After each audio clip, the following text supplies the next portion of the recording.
Last updated on August 17, 2017, 15:34 is Donald Trump was on Thursday forced to disband two key business advisory councils after some members the panels rebuked the United States president for his incendiary remarks on the Virginia violence in which he apparently defended white nationalists. The abrupt decision came after the Strategic and Policy Forum, comprised of J.P. Morgan CEO Jamie Dimon, PepsiCo's Indian origin CEO Indra Nooyi, General Motors CEO Mary Barra and Walmart CEO Doug McMillon, decided to abandon it.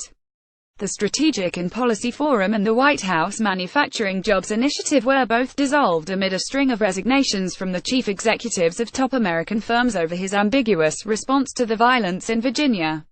Trump had established the Manufacturing Advisory Council in January after his swearing-in, while the 16-member Strategic and Policy Forum was set up in December when he was the president-elect.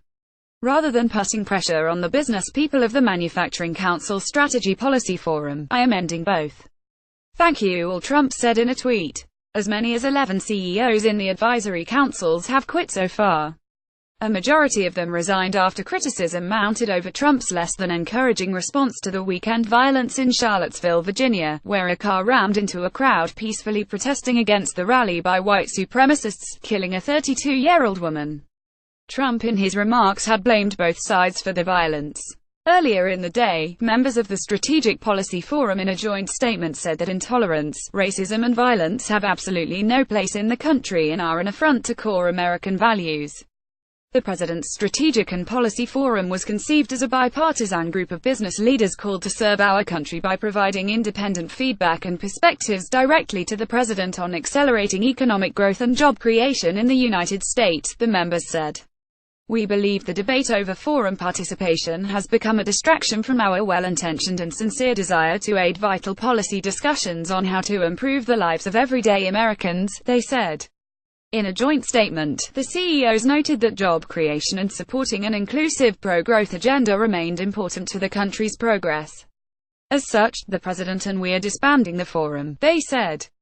The Los Angeles Times said in a report the dissolution of the councils marks corporate America's strongest repudiation yet of Trump, who ascended to the White House touting himself as the first CEO president. The Washington Post termed the development as a major setback to Trump's relationship with the American business community. J.P. Morgan Chase chief executive Jamie Dimon, a member of the Strategy Policy Forum, according to The Daily, told employees in a note that his group decided to disband following Trump's news conference, in which he appeared to show sympathy for some of the people who marched alongside the neo-Nazis and white supremacists in Charlottesville. Constructive economic and regulatory policies are not enough and will not matter if we do not address the divisions in our country. It is a leader's role, in business or government, to bring people together, not tear them apart, Dimon wrote to his employees. Racism and murder are unequivocally reprehensible and are not morally equivalent to anything else that happened in Charlottesville, Campbell Soup CEO Denise Morrison said in a statement before he announced his resignation. I believe the president should have been and still needs to be unambiguous on that point, he added. General Electric Chairman Jeff Immelt said, the committee I joined had the intention to foster policies that promote American manufacturing and growth. However, given the ongoing tone of the discussion, I no longer feel that this council can accomplish these goals.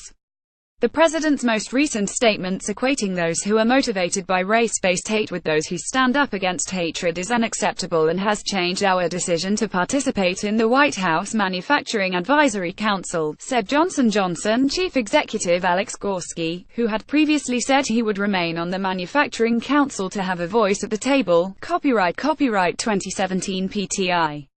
All rights reserved. Republication or redistribution of PTI content, including by framing or similar means, is expressly prohibited without the prior written consent